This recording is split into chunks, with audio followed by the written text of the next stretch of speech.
Bonjour et bienvenue à tous sur cette nouvelle visioconférence sur les démarches en cas de décès. Donc cette visioconférence est réalisée en partenariat avec Movadom, Movadom AG, Familia et Adaptia. Elle est financée par la conférence des financeurs de la prévention de la perte d'autonomie du département de l'Orne avec des concours de CNSA. Je suis Chloé, du coup pour ceux qui ne me connaissent pas, je serai votre hôte aujourd'hui et voilà, je pourrai vous assister tout au long de la visioconférence si vous avez le moindre souci technique. N'hésitez surtout pas à m'envoyer un petit message grâce à la petite conversation qui est représentée par la petite bulle en bas de votre écran. N'hésitez surtout pas. Et puis voilà, Aurélie nous a accordé l'autorisation de la couper si jamais vous avez des questions pendant sa présentation. Donc n'hésitez surtout pas à poser des questions. Vous pouvez toujours vous inscrire grâce au lien qui est en bas de votre écran, http://movadom.eventbrite.com. Voilà, n'hésitez pas. Aurélie, je vous passe la main et je vous laisse commencer. Vous pouvez prendre le contrôle. Ouais, prendre le contrôle. Okay. Exactement. Merci. Pas de souci. Bonjour à tous. Alors c'est vrai que je vois qu'on n'est pas très nombreux ce matin, mais bon, c'est pas grave. C'est vrai que c'est pas un sujet qui est forcément super attrayant, pourtant important. Donc moi je suis Aurélie Tirolois, donc je suis assistante sociale de formation. Excusez-moi, je sors du Covid. Et je m'excuse aussi d'ailleurs, s'il y a des petits bruits parasites derrière moi, c'est mon voisin qui a décidé de changer toutes ses menuiseries aujourd'hui. Donc depuis ce matin 9h, ça ne fait que du bruit, c'est génial. Donc voilà, on va essayer de faire en sorte que tout se passe bien. Donc je suis assistante sociale et donc oui, j'interviens auprès des personnes fragilisées et aussi donc pas mal de personnes aussi qui viennent de vivre un décès, hein. Donc ils ont organisé toute la partie funérailles, mais qui sont un peu perdus voilà, pour les démarches après. Donc là, moi j'ai essayé voilà, de créer un petit peu un petit diapo voilà, pour parler en fait voilà, de suivi des démarches en cas de décès, que ce soit des formalités voilà, qui racontent tout de suite, hein, il y a plusieurs délais, des obsèques aussi, parce que c'est important d'en parler, mais aussi de tout ce qui va être la régularisation de la situation par rapport aux démarches administratives. Comme le disait Chloé, oui, n'hésitez pas, enfin voilà, à mettre un petit message dans la conversation, hein, s'il y avait des questions entre chaque diaporama. Et puis de toute façon, il y aura un petit temps d'échange à la fin de la présentation, voilà, s'il y a des questions. Alors, avant de parler du décès en tant que tel, c'est vrai que je voulais aborder avec vous aussi les étapes du deuil. Parce que c'est quelque chose qui est important, hein, qu'il faut en avoir connaissance. Donc, il y a une psychiatre, hein, Elisabeth Kubler-Ross, qui dit: chaque personne passe par différentes étapes de deuil sans forcément les éprouver dans le même ordre. Et la durée de chaque étape varie aussi selon chacun. Bah oui, c'est important parce que, donc, je vais détailler très rapidement les différentes étapes du deuil.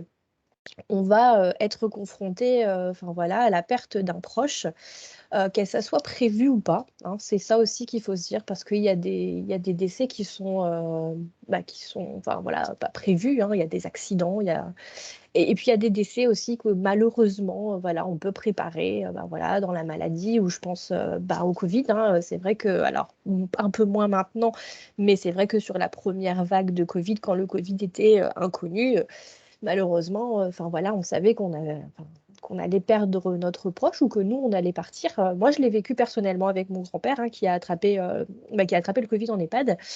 Il savait que c'était terminé, qu'il était condamné, qu'on ne pourrait rien faire, et il avait la volonté à 91 ans de ne pas aller en réanimation. On a pu prévoir avec lui ses obsèques. C'était quelque chose qu'il avait un peu parlé avec ses enfants.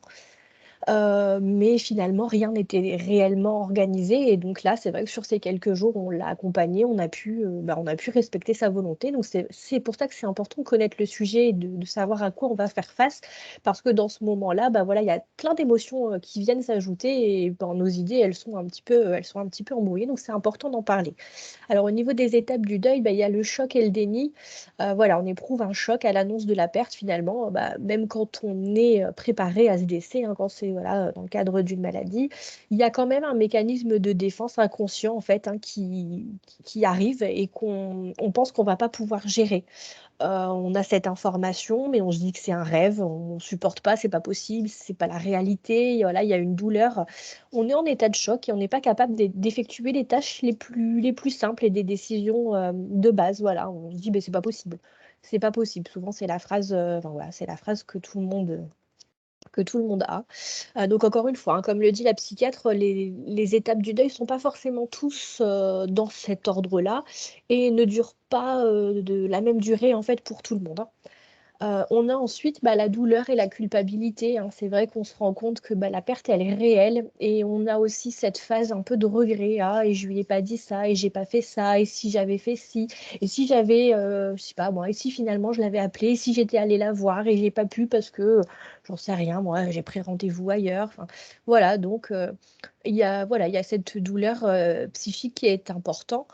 C'est une phase, voilà, cette phase de douleur et culpabilité qui est quand même, voilà, importante et à laquelle il faut être vigilante parce qu'il y a certaines personnes, voilà, qui ont besoin quand même de prendre des médicaments. Il y en a d'autres qui compensent avec, des fois, peut-être de l'alcool ou alors beaucoup de tabac. Donc, euh, voilà, c'est une période dans laquelle voilà, il faut être vigilant.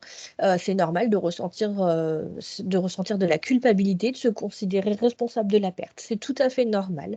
Ça fait partie du deuil. On a ensuite la colère. La colère, voilà, qui est un sentiment d'injustice. Voilà, on se dit pourquoi cette personne, pourquoi pas une autre? Oh, c'était vraiment quand même une bonne personne, elle a fait des bonnes choses dans sa vie, pourquoi? Voilà, en fait, on s'interroge. Ça permet aussi de dévier notre colère et de désigner quelqu'un d'autre ou quelque chose d'autre responsable de cette perte, hein. Je pense les accidents ou la maladie, bah oui, voilà, on essaye de se trouver un coupable, hein, on essaye de se trouver un coupable. Euh, cette colère, alors, elle souvent, en fait, la personne, elle souffre, mais enfin, bruyamment, dans le sens où la douleur est tellement importante que personne ne peut la soulager, mais que la personne s'exprime quand même. C'est ce qu'on peut voir, par exemple, tout simplement sur les réseaux sociaux, hein, quand enfin, je sais pas, hein, dans vos entourages, quand quelqu'un perd quelque chose, on a besoin de l'exprimer. On a besoin de l'exprimer, on a besoin, je sais pas, moi, de changer sa photo de couverture, de mettre du noir. Enfin, voilà, on a besoin de l'exprimer et de recevoir finalement les témoignages des personnes aussi pour se sentir épaulé et aidé dans ces épreuves. On a ensuite la phase de marchandage, hein. C'est là où on tente un peu de minimiser, pardon, la perte, voilà, de trouver un équilibre, d'inverser un peu la situation, de compenser la situation. Voilà, on se sent toujours frustré de cette situation, mais voilà, on nuance la perte subie puisque malgré notre état de souffrance, on est obligé de comprendre et d'accepter voilà, cette réalité. On reste dans une période de vulnérabilité, mais on commence finalement voilà, à accepter la perte de cette personne. Ça s'ensuit, hein, la dépression et la douleur où voilà, on accepte la perte, mais il y a quand même des conséquences qui apparaissent, hein, ça peut être de la dépression, la perte de morale, on peut avoir des comportements anormaux. C'est aussi dans cette phase-là, il faut être vigilant parce que des fois, on a voilà, des deuils pathologiques, hein. C'est-à-dire que là, il va y avoir peut-être besoin de se faire accompagner voilà, par un psychologue pour travailler le deuil parce que nous, on n'arrive pas à y faire face, on n'arrive pas à y faire face seul et on a besoin voilà, d'une aide au niveau psychique. Donc cette phase de dépression, douleur, voilà, elle est normale, mais c'est quand même un moment qui est structurant dans le processus du deuil parce que voilà, ça peut basculer vers le pathologique si on n'arrive pas à y faire face. S'en vient ensuite la phase de reconstruction, hein, voilà, donc la personne qui est déprimée finalement va commencer à s'ouvrir à nouveau aux autres, peut-être à ressortir aussi dans le but d'échapper à la douleur, voilà, va se reconstruire. Elle va chercher des moyens de sortir de sa peine. Alors ça peut être s'investir, enfin voilà, ou peut-être la reprise du travail, s'investir un peu plus dans sa vie professionnelle, dans sa vie perso, réaccepter des sorties sans finalement culpabiliser. Des fois, c'est ça aussi, c'est de se dire, ah ben tiens, aujourd'hui j'ai ri. Bah oui, tu as ri, mais voilà, qu'est-ce que le proche perdu aurait souhaité finalement, hein, voilà, c'est cette phase d'acceptation, c'est de, voilà, de chercher des moyens pour sortir de la peine et d'arriver justement à cette dernière phase qui est l'acceptation. Hein, voilà, on accepte le fait que la réalité peut être changée. Voilà, c'est censé être une période de paix, voilà, où on a accepté la mort et on s'autorise à vivre aussi, enfin, à revivre et à faire des projets, voilà, d'avenir. Voilà, donc je suis pas psychiatre, donc je vais pas rentrer voilà, dans le deuil, enfin, dans tous les mécanismes de défense qui peuvent s'instaurer pendant ces étapes-là. Mais voilà, c'est important de les connaître et de se dire que ce qu'on ressent, c'est tout à fait normal. Voilà, de se dire que c'est pas possible, que c'est de notre faute, qu'on est en colère, que pourquoi lui et pas un autre, c'est tout à fait normal. Il n'y a pas à culpabiliser.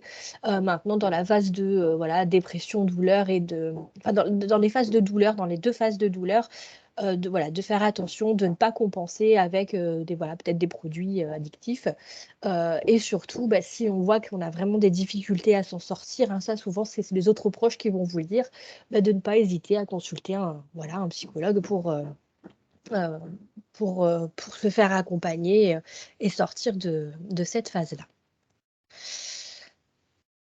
Alors, ensuite, donc tout ça, enfin tout ce qu'on va voir après, hein, toutes les démarches qui sont liées à l'annonce du décès, toutes ces démarches-là se font dans le choc, le déni, la douleur. Hein. Donc c'est vrai que c'est un petit peu compliqué d'avoir plein de choses à gérer, plein de choses à penser, en étant soi-même émotionnellement, voilà, un peu en difficulté.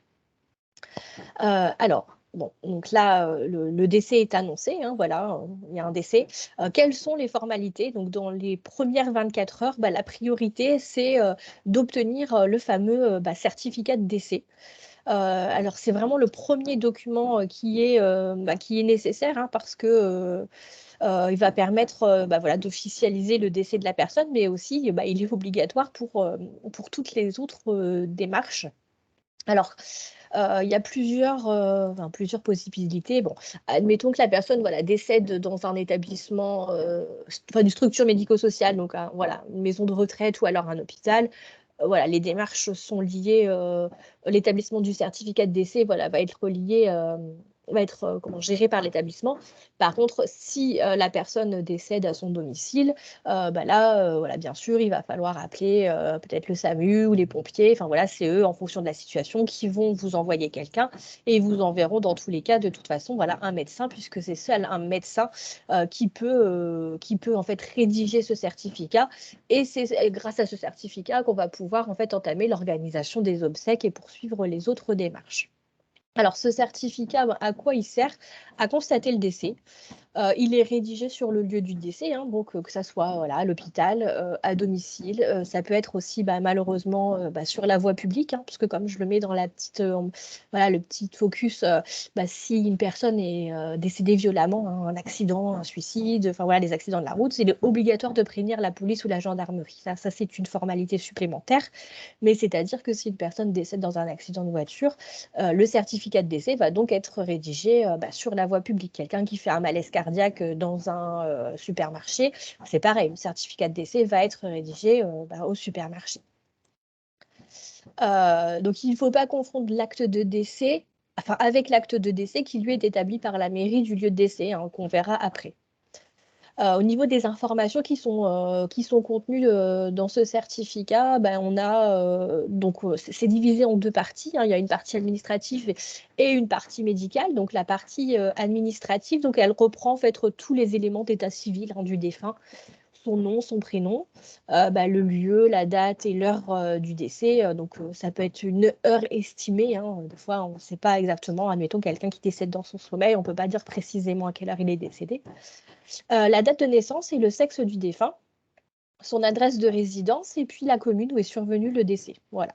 On a aussi toutes des informations qui sont nécessaires pour les obsèques, c'est qu'on peut appeler des éléments médicaux légaux, notamment tout ce qui va être les soins de conservation, le don du corps à la science, et s'il est nécessaire de rechercher la cause de la mort et donc d'effectuer un transfert vers un institut médico-légal, donc c'est-à-dire de pratiquer une autopsie.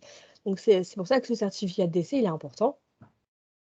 Et ensuite, eh bien, est-ce que, il est nécessaire de procéder à une mise en bière immédiate, par exemple, hein, suite à des obligations sanitaires? Et là, encore une fois, bah, je reprends l'exemple du Covid, où toutes les personnes qui sont décédées, du Covid, malheureusement, c'était, mise en bière immédiate sans soins de conservation, hein, par exemple, par rapport justement, bah, à ces mesures sanitaires de maladies infectieuses.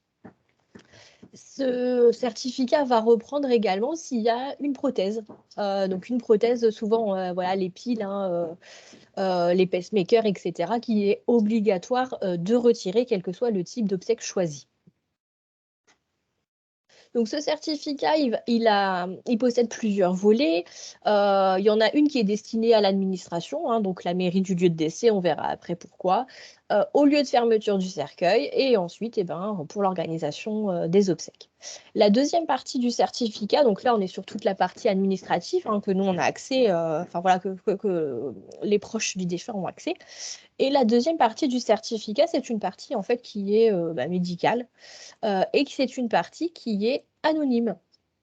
Elle est uniquement visible par le médecin qui constate le décès et elle est destinée à l'ARS, hein, l'Agence régionale de santé. Voilà, c'est des informations qui sont utiles pour des raisons de santé publique et qui comprend les causes du décès. C'est un peu voilà, les statistiques tout simplement, voilà, des causes de mortalité un petit peu en France. Donc voilà, nous on n'a pas accès à cette partie médicale. Tout ce qu'on a besoin de savoir là, à ce moment-là, c'est les causes de la mort, c'est-à-dire voilà, mort naturelle ou mort violente, hein, dans le cadre d'un accident ou d'un suicide.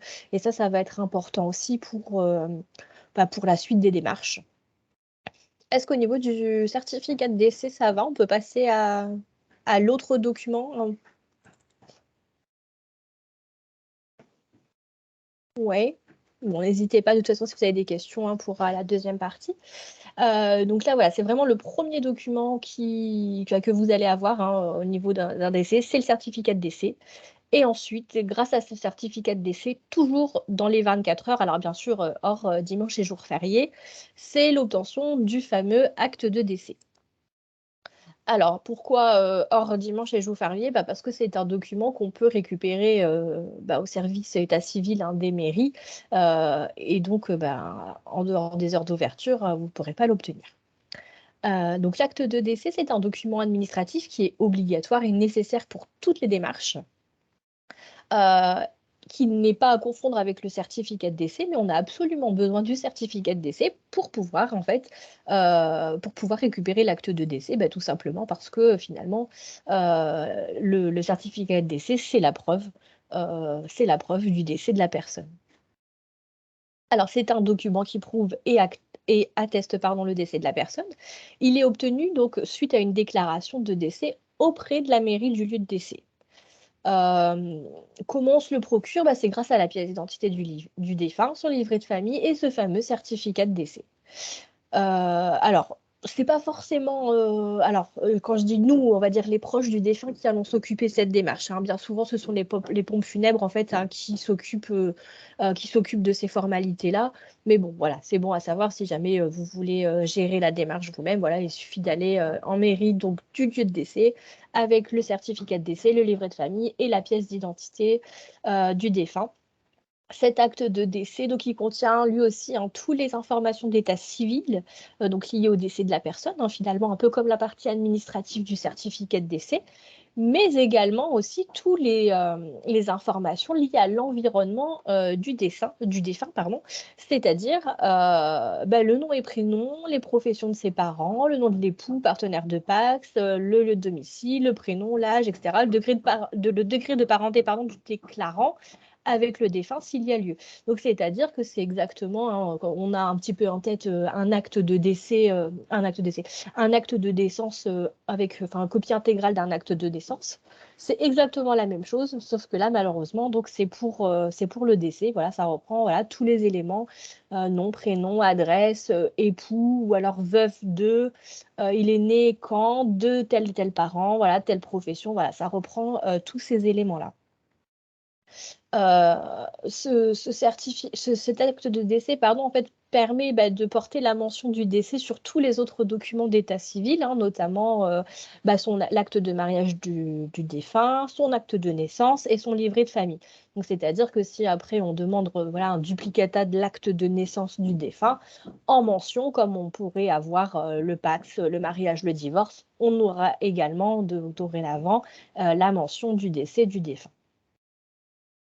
À quoi sert cet acte de décès? Alors il est vraiment très important parce qu'il permet de remplir toutes les démarches administratives à accomplir suite à la perte d'un proche. Donc c'est-à-dire qu'on verra, après, hein, toutes les démarches qui racontent, mais c'est-à-dire tout ce qui est voilà, succession, les comptes, la régularisation de toutes les démarches administratives, etc., etc.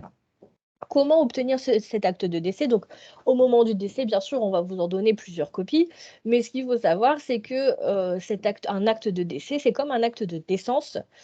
Vous pouvez en récupérer un n'importe quand, de manière illimitée et gratuitement, hein, auprès de la mairie, du service état civil de la mairie où a été enregistré le décès. C'est un document en fait d'état civil public. Donc, enfin voilà, vous pouvez, tout comme l'acte de naissance, l'obtenir, alors soit en faisant la demande sur place, ou soit maintenant, hein, vous avez pas mal de services qui sont dématérialisés, et en ligne, vous pouvez les récupérer. Est-ce que ça va sur ce deuxième document-là? Ouais. Alors, ensuite, on a l'organisation des funérailles. Alors, c'est vrai que tout ça se fait un petit peu, en parallèle, hein, finalement. On a d'une part, enfin voilà, les démarches administratives et en même temps, pardon, l'organisation des funérailles. Donc, c'est pas simple, hein. C'est pour ça que je vous disais que souvent, voilà, les pompes funèbres vont en plus de vous accompagner, hein, dans les démarches d'organisation des funérailles, des fois, voilà, se chargent aussi de tout ce qui est acte de décès, hein, comme ça, voilà, ça vous soulage aussi là-dessus. Alors, au niveau de l'organisation des funérailles, donc c'est dans les 6 jours. Comment ça se passe? Alors, il faut vérifier déjà s'il y a un contrat obsèque qui a été rédigé, parce que si un contrat obsèque a été rédigé, forcément, ça va vous faciliter un petit peu la vie, dans le sens où peut-être il y aura des choses qui seront déjà payées, dans le sens aussi où le défunt aura laissé, voilà, des instructions. Alors, je suis désolée, je ne sais pas si vous entendez, moi, ça tape derrière moi. J'espère que c'est pas trop gênant. Moi, j'entends pas. Ça va, enfin, moi, ça Ouais. n'arrête pas de taper. Et je pense que vu que vous avez les écouteurs, on est hyper isolés, donc c'est parfait. Bon, tant mieux. Donc voilà, vérifier s'il y a un contrat obsèque, hein. Alors, des fois, moi, j'ai déjà vu des organisations de funérailles qui se passaient. Voilà, on n'avait pas de documents, etc. Et puis quelques mois plus tard, la famille vidait le domicile pour la vente et on se rendait compte que finalement, il y avait eu un contrat obsèque. Après, voilà, malheureusement, voilà, c'est ça. C'est pour ça que c'est un sujet voilà, qui est toujours voilà, délicat à aborder. Mais voilà, c'est vraiment important d'en parler, de savoir voilà, enfin, voilà, où se rangent les documents et ce qu'on prévoit aussi. Au niveau de l'organisation voilà, des obsèques, alors ça, voilà, faudra contacter forcément à un moment donné voilà, une entreprise de pompes funèbres. Alors moi, je ne vais pas là rentrer dans le détail parce que forcément, que ça soit des cérémonies religieuses, laïques, etc. Enfin voilà, après, c'est propre à chaque religion et moi, je ne peux pas vous faire voilà, un diapo en fonction voilà, de chaque coutume. Voilà, dans tous les cas, ça sera vérifié s'il y a un contrat qui a été déjà rédigé. Contacter l'entreprise de pompes funèbres. Alors, bien souvent, c'est fait en amont, hein. Souvent, voilà, dès lors que le décès est déclaré via le certificat de décès, en parallèle, c'est fait, hein. Les personnes contactent déjà l'entreprise de pompes funèbres et on va déterminer donc les modalités de funérailles selon les volontés de la personne. Si il n'y a pas de volonté qui est retrouvée ou qu'on n'a pas d'indication, c'est les proches du défunt voilà, qui vont tenter de faire au mieux et de respecter les volontés du défunt. Bon, on a déjà vu dans certaines situations que ça n'avait pas toujours été le cas, malheureusement. Donc voilà, les proches ont le choix entre l'inhumation, donc c'est-à-dire être inhumé dans le cimetière de la commune de résidence, ou alors la commune où s'est produit le décès, c'est possible également. Mais il y a également une troisième possibilité, c'est le cimetière, voilà, où il y a une concession funéraire, donc c'est-à-dire voilà, où il y a un caveau de famille. Maintenant, si le défunt souhaitait être enterré dans une autre commune, par exemple, je ne sais pas moi, un endroit où il y a une résidence secondaire ou un village voilà, qui lui plaît, dans ce cas-là, il faut demander l'aval du maire. Donc encore une fois, c'est des choses qui prennent du temps. Donc c'est bien de pouvoir anticiper toutes ces démarches. Ou alors le choix de la crémation. Donc là, le choix est libre. Les cendres vont donc être conservées soit dans une urne. Maintenant, vous pouvez également, il y a je ne sais plus comment ça s'appelle, des columbariums au niveau des cimetières pour pouvoir également vous recueillir, ou soit disperser dans des endroits qui sont spécialement aménagés, soit dans les cimetières, soit dans les sites cinéraires, soit dispersés en pleine nature. Alors là, encore une fois, c'est plus comme avant. Voilà, dans cette hypothèse, il faut une déclaration en mairie et il faut une autorisation en fait sur le lieu sur lequel vous voulez que les cendres soient dispersées. C'est vrai qu'avant, on pouvait repartir avec l'urne et puis, je sais pas moi, disperser en haut voilà, d'une montagne ou à la mer, enfin voilà, peu importe. Maintenant, ça se passe plus comme ça. Vous repartez pas avec l'urne. Voilà, les pompes funèbres vous accompagnent jusqu'au lieu de dispersion des cendres ou jusqu'au cimetière si voilà, c'est au niveau d'un columbarium. Maintenant, si c'est la troisième hypothèse, voilà, encore une fois, il faut avoir toutes les autorisations. Dans cette étape aussi d'organisation des obsèques, donc il faut informer du décès.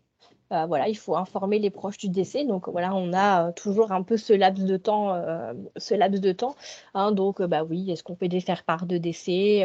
Est-ce qu'on fait une annonce sur les réseaux sociaux? Est-ce qu'il y a le journal local? Enfin voilà, les faire-part dans les pharmacies. Enfin voilà, ça après c'est à vous de voir aussi voilà, comment on informe, quelle cérémonie on a choisi. Ça peut être quelque chose aussi de strictement dans l'intimité, mais toujours est-il que c'est sur cette laps voilà, de petites semaines voilà, où on informe du décès et où on organise et on participe à la cérémonie. Donc c'est-à-dire là aussi sur ce court temps finalement de ces 6 jours, il faut les premières démarches administratives, il faut informer du décès, il faut organiser les obsèques. Alors tout dépend de la cérémonie qui a été choisie, mais ça peut être aussi voilà, choisir les fleurs, choisir les musiques, choisir un discours. Enfin voilà, il y a toute une organisation. Ça peut être choisir des photos, choisir des vidéos. Enfin voilà, tout dépend de la cérémonie qu'on a choisie. Et en parallèle aussi, c'est est-ce qu'on prévoit une petite réception d'après-cérémonie? Et puis, entre le moment du décès et la cérémonie, qu'est-ce qui se passe? Est-ce qu'il y a un salon funéraire ou pas? Où se déroulent les visites? Enfin voilà, il y a toutes ces choses, il y a toutes ces choses-là à penser sur ce laps de temps. Et encore une fois, avec ces étapes et ces émotions qu'on a vues dans le premier slide. Donc là, j'ai mis une petite ampoule. Oui, les obsèques peuvent représenter une dépense importante qui n'a pas toujours été prévue par le défunt et son entourage. Alors là, sachez qu'il existe plusieurs possibilités de financement ainsi que des aides. Donc c'est vrai que bon, là, moi, je ne peux pas revenir dans le détail ce matin.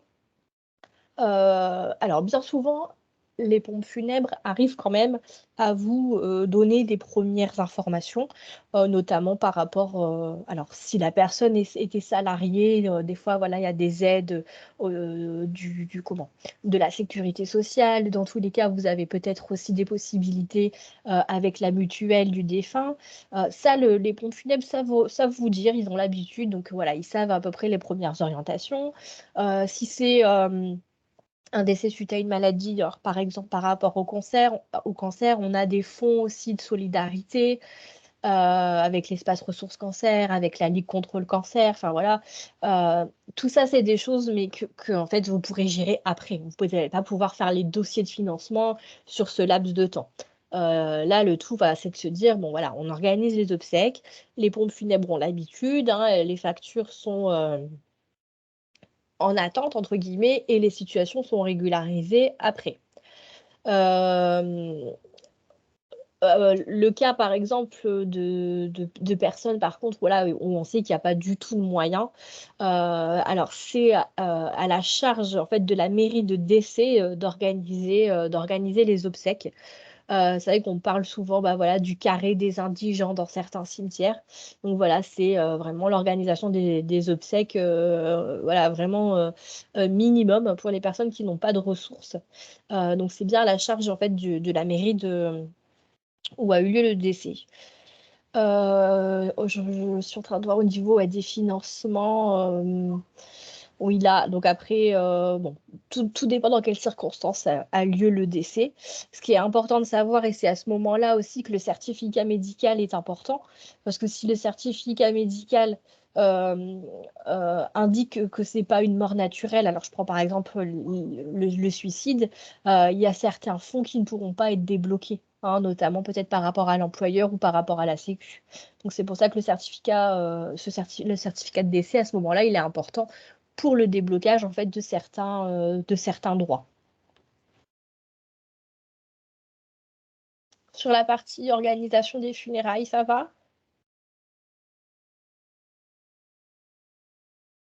Oui. Je veux pas vous plomber le moral, hein, quand même. Mais voilà, c'est quelque chose qui est important. Enfin, je vous donnerai une petite astuce du coup après. Alors, donc on a vu, dans les 24 heures, on a le certificat de décès et l'acte de décès. Dans les 6 jours, on se concentre sur l'organisation des funérailles, les visites auprès du défunt, etc., etc. Et ensuite, dans les 30 jours, eh ben, on a encore des démarches voilà, qui concernent en fait la régularisation de la situation de notre défunt.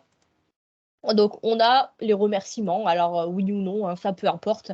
Encore une fois, hein, tout comme vous avez fait parvenir en fait l'annonce du décès, est-ce qu'il y a une publication dans le journal local? Est-ce qu'il y a des faire-part? Est-ce qu'il y a un message groupé sur les réseaux sociaux? Enfin voilà, après, c'est à libre arbitre de chacun.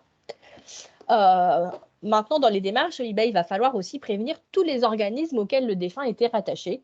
Donc, c'est-à-dire sa sécurité sociale, sa mutuelle, sa prévoyance, son employeur, ses caisses de retraite, éventuellement Pôle emploi, banque, assurance, organisme de crédit, enfin vraiment tous les organismes auxquels le défunt était rattaché et résilier aussi tous ces abonnements. Alors, donc téléphone, internet, les contrats d'énergie, mais aussi essayer de penser peut-être à la salle de sport. Est-ce qu'il était abonné à un magazine? Enfin voilà. Alors, le mieux, c'est de prendre, quand on ne sait pas du tout, peut-être les 3 derniers relevés de compte, hein, comme ça, on voit un petit peu d'où proviennent les ressources et d'où proviennent aussi les débits. Comme ça, vous voyez un petit peu voilà, tout ce qui payait, tous les prélèvements automatiques pour que ça s'arrête. Concrètement, comment ça marche? Alors là, c'est très très simple, hein. Il y a un petit courrier type, voilà. Je vous informe du décès de mon proche. Vous trouverez en pièce jointe le fameux acte de décès, là, qui est très très important et que vous allez photocopier autant de fois que vous avez de démarches à faire. Et donc, je vous remercie voilà, de résilier son abonnement, etc. Et donc là, vous allez avoir du coup au niveau de la résiliation des abonnements, soit des factures, alors il n'y aura pas de facture de clôture en cas de décès, mais des factures de régularisation. Bien souvent, voilà, il y a des trop perçus parce qu'il y a eu des échéanciers. Donc il y a pas mal de choses qui vont être remboursées sur le compte du défunt.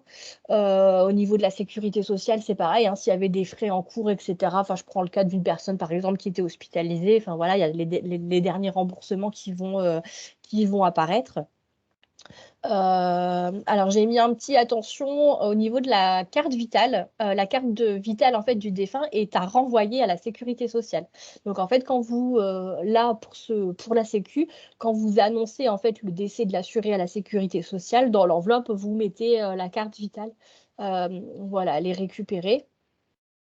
Qu'est-ce que je vois encore là-dessus? Euh, je pense que c'est bon, hein. Hop, excusez-moi, ça sonne en même temps. Oui, donc bah voilà, vraiment essayer de balayer. C'est pour ça souvent les trois derniers relevés de compte, ça peut vous aider, hein, notamment pour des personnes qui auraient des prélèvements ou des ressources trimestrielles. Voilà, c'est les démarches à faire. Donc là, dans les 30 jours, donc dans le mois. Euh, c'est un délai assez raisonnable. Après, au-delà, malheureusement, enfin voilà, vous allez avoir des prélèvements, ça va être un peu plus compliqué pour régulariser la situation. Alors, bien être vigilant à ce que l'abonnement ait bien été résilié, vérifier quand même les relevés de compte, hein, sur les 2 prochains mois pour être sûr. Au niveau d'une personne, par exemple, qui serait retraitée, alors je vous dis n'importe quoi, hein, elle est décédée, peu importe, qu'elle soit décédée le 3, le 20 ou le 31 décembre, la pension, elle est bien payée pour le mois, donc il n'y aura pas de prorata à rembourser. Si elle est décédée le 5, il n'y aura pas la période du 5 au 31 décembre à rembourser. Voilà, la pension, elle est due pour le mois, elle est due pour le mois. Voilà, donc au niveau des premières démarches à effectuer, donc après, elles soient effectuées dans les 30 jours, hein. Si vous vous sentez de le faire finalement la première semaine, vous le faites la première semaine. Mais bon, c'est vrai que moi, je vous conseille quand même enfin, voilà, de plutôt consacrer la première semaine à l'organisation des obsèques et de voir après pour les autres démarches. Ensuite, alors, on a d'autres démarches à effectuer qui sont là plutôt dans les 6 mois, hein, mais pas plus tard. Bah, c'est prévenir le centre des impôts, déjà. Bon, souvent, ils ne vous oublient pas, mais quand même. Donc, pour régulariser bah, tout ce qui est taxe foncière, éventuellement taxe d'habitation, il faudra être vigilant à la déclaration d'impôt par rapport au montant imposable, hein. Tout ça sera calculé par le Trésor public en fonction bah, de la date de décès, bien évidemment. Et contacter le notaire. Alors, bien souvent, les personnes n'attendent pas 6 mois, hein. Par contre, pour contacter le notaire, puisque quand on parle de succession, là, finalement, les personnes, elles se mobilisent un petit peu plus. Alors, c'est pas obligatoire. Mais par contre, il y a certaines situations pour lesquelles ça l'est. Alors, c'est pas obligatoire, mais c'est quand même souvent nécessaire, hein, pour dire un petit peu d'avoir un cadre législatif sur tout ça. Le notaire, lui, va se charger de vérifier s'il y a un testament, hein, éventuellement s'il y avait un testament pour partage des biens, etc., ou s'il y avait une assurance vie, voilà, qui existe. Lui, il va calculer le patrimoine du défunt, donc c'est-à-dire qu'il va vous demander bah, est-ce qu'il y avait des dettes, des dettes, alors peut-être un crédit, enfin voilà, les crédits, je sais pas moi, une dette par exemple, dette sociale pour quelqu'un qui sera en EHPAD. Et il va aller chercher voilà, tous les numéros de compte, tous les livrets, etc., pour voir l'actif. S'il y a un bien immobilier, bon voilà, c'est encore autre chose. Mais ensuite, voilà, il va rédiger, lui, un acte de notoriété qui va indiquer l'identité des héritiers et leurs droits dans la succession. Là, pareil, hein, c'est du juridique. Donc, moi, je ne vais pas rentrer voilà, dans le détail, hein. Le mieux, c'est de consulter à ce moment-là un avocat. Il y a aussi des permanences gratuites au niveau de la Maison de la Justice et du droit. Donc, voilà, si vous voulez plus vous renseigner sur ce sujet, moi, je vous invite à aller creuser. Voilà, moi, à mon niveau, c'est vrai que, bon, c'est pas obligatoire le notaire, mais je vous invite quand même à le faire. Alors, oui, il y a des frais. Oui, il y a des frais. Il faut compter à peu près 2500 euros pour les frais. Euh, mais c'est quand même important parce que bah, malheureusement, c'est toujours dans ces situations-là où on peut avoir un peu des conflits familiaux, hein, dès que malheureusement il y a de l'argent. Il y a parfois des conflits, donc le mieux c'est que les choses voilà, soient cadrées et que la succession voilà, se passe bah, dans les meilleures conditions, que personne ne se sente lésé. Alors là, je le mets en lien avec bah, le diapo d'après, hein, dans les démarches à effectuer. Alors c'est vrai que tout ce que je vous ai dit, bah oui, c'est bien. Mais admettons que la personne n'était plus seule. Parce que là, moi, je vous ai un petit peu expliqué, voilà, la personne, elle décède, hop, on clôture tout, on résilie tout, et puis voilà, et la succession. Voilà. Alors oui, c'est bien. Maintenant, dans le cas où la personne qui décède a encore un conjoint, c'est différent. Il faut faire valoir les droits du conjoint. Ça, c'est quand même important. Alors, encore une fois, ça, c'est le notaire qui va statuer en fonction du régime matrimonial qui a été choisi, du nombre d'héritiers, au niveau de la jouissance du logement. Bah voilà, ça, c'est le notaire qui va voir, hein. Là, vous allez apprendre des nouveaux termes, hein, comme l'usufruit, la nue propriété, etc., etc., mais je ne rentre pas dans le détail. Ce qui est important à ce moment-là, c'est qu'au niveau des démarches qu'on a vues précédemment, Alors, ça ne change rien pour le certificat de décès, ça ne change rien pour l'acte de décès. Pour l'organisation des obsèques, bah, forcément, bon, c'est quand même un peu plus le conjoint qui va, avoir son mot à dire. Mais par rapport aux démarches, hein, donc je reviens volontairement, hop, sur, ces diapos-là, donc au niveau des démarches, prévenir tous les organismes auxquels le défunt était rattaché. Alors la caisse de sécu, la mutuelle, oui. Hem Au niveau des banques et des assurances, on n'est pas forcément du coup dans une clôture de compte. Là, on est dans du droit, donc c'est plus un compte joint, ça devient un compte personnel. S'il y avait des comptes, admettons que le défunt avait, un livret, le livret va être reversé sur celui de sa veuve ou de son veuf, hein. Voilà, au niveau, des autres démarches, résilier les abonnements, internet, et cetera et cetera. Là, c'est pareil, en fait, on va dire: «Bah, voilà, il est décédé, nous vous remercions, de changer, en fait, le nom de l'abonné à, sa veuve», par exemple. On va pas résilier, l'EDF ou GDF. Si la personne, enfin, si le veuf ou la veuve reste dans le logement, on va pas lui supprimer l'énergie, hein. Donc ça, c'est juste un petit, voilà, une petite attention au niveau des démarches. Heu on résilie tout, on prévient tous les organismes quand il y a un décès. Maintenant, s'il reste, voilà, un conjoint survivant, comme on dit, bien sûr, bah, voilà, le courrier qu'on envoie avec l'acte de décès, il est un petit peu nuancé puisqu'on ne va pas tout résilier. On va juste demander à changer, le nom de l'abonné. Et c'est aussi, bah, là, financièrement, faire valoir les droits du conjoint, bah, oui, au niveau de l'allocation veuvage, au niveau des pensions de réversion et cetera. Parce qu'encore une fois, c'est des démarches qui ne sont pas automatiques. Une personne qui souhaite faire valoir ses droits à la retraite, c'est pas parce qu'elle va avoir 62 ans que ça y est, son salaire s'arrête et elle va avoir ses droits à la retraite. Il faut faire la démarche. La pension de réversion, l'allocation veuvage, c'est pareil, c'est pas automatique. Donc il faut faire les démarches. Donc bah, là, encore une fois, essayer peut-être, de demander conseil, voilà, auprès d'une assistante sociale, de voir en fonction de la situation, hein, selon les circonstances du décès, il y a peut-être des services sociaux dédiés ou des interlocuteurs privilégiés pour justement faire valoir les droits. Sachant que, bah, pour ces demandes-là, on a quand même, voilà des délais, souvent, bah, de 3 4 mois, hein, pour que, alors même s'il y a l'effet rétroactif au décès, pendant 3 4 mois, la personne va devoir quand même, subsister, avec ses seules ressources, hein, en attendant qu'il y ait l'arriéré. Donc voilà, c'est aussi des choses qui voilà, qui s'envisagent, hein, qui se prévoient, au moins pour prévoir, des relais. Donc moi le petit conseil voilà que je vous donne, hein, là-dessus, c'est que c'est important alors c'est encore une fois, c'est pas un sujet facile, mais c'est important de pouvoir discuter avec son proche de des démarches. Aussi bien, de se faire peut-être voilà une petite pochette avec, d'où proviennent les ressources, d'où proviennent les charges. Comme ça, bah, nous on sait, voilà, qui est-ce qu'on doit solliciter en cas de décès. Alors avec, dans l'idéal, hein, les numéros d'abonnement, les numéros d'adhérents, le numéro de sécurité sociale, enfin voilà, et cetera. Les points de livraison pour les factures énergétiques. Mettre dans cette pochette peut-être aussi le livret de famille, puisqu'on sait que c'est un document important dont on aura besoin. Donc ça pour toutes les démarches, d'après, mais aussi de se dire, bah, pourquoi pas dans cette pochette, finalement, parler des obsèques et échanger ensemble sur, quelles sont les volontés du défunt pour les respecter au mieux, hein, même en termes de photos, voilà, en termes de musique, enfin voilà, en termes de tout, hein, de faire part, de couleur du marbre, enfin voilà, tout ça, si ça n'a pas été prévu sur un contrat obsèques, pourquoi ne pas l'envisager avec le défunt pour que, bah, les choses soient prévues, alors elles soient plus simples pour vous, mais aussi parce que vous savez au moins que vous avez respecté sa volonté et on n'est pas dans le doute de se dire: «Ah, est-ce qu'il aurait bien, choisi, cette couleur ou ceci ou cela?» et ajouter du coup, bah, du doute, de la douleur, à notre période de deuil.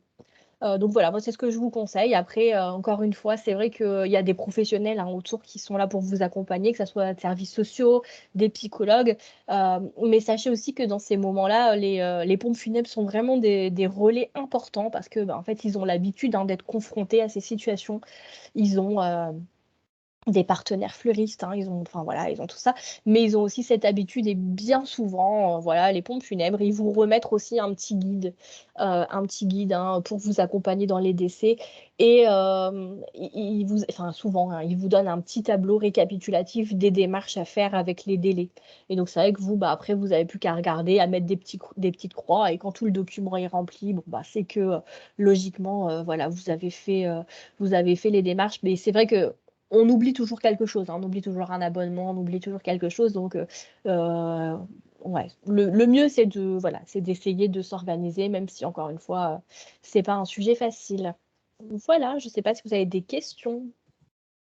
Merci beaucoup Aurélie. Mais de Merci rien. beaucoup pour cette présentation.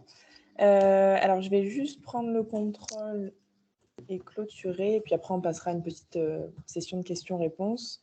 Alors, comme d'habitude, si vous voulez nous faire un petit retour sur la présentation d'aujourd'hui, on serait ravis d'avoir votre opinion. Donc, n'hésitez pas à cliquer sur le petit lien qui est à l'écran pour remplir le questionnaire de satisfaction et nous donner aussi des idées de prochaines thématiques que vous souhaiteriez qu'on aborde. N'hésitez pas. On vous met à l'écran, comme d'habitude, les petits liens vers la chaîne YouTube de Gwendoline Cotrez pour retrouver tous les replays en fait, des différentes conférences qui sont déjà passées et également le livre audio et le podcast Ça déménage que Gwendoline a réalisé avec Isabelle Palassin, que vous retrouverez du coup aussi via les liens qui sont à l'écran. N'hésitez pas à me les demander dans le chat si jamais vous voulez que je vous les remette. Notre prochaine visio, du coup, c'est ce jeudi 14 avril à 10h30 et ce sera sur Vendre son logement. Vous pouvez vous inscrire grâce au petit lien qui est en bas de l'écran. Je vous remercie à tous de votre présence et de votre participation aujourd'hui. Pour rappel, cette conférence a été réalisée par Movadom Alliés, Adapsia et Famille Zen et elle est financée par la conférence des financeurs de la prévention de la perte d'autonomie du département de l'Orne avec le concours de la CNSA. N'hésitez pas également, si vous avez des questions, à nous envoyer un petit mail, on sera ravis d'y répondre.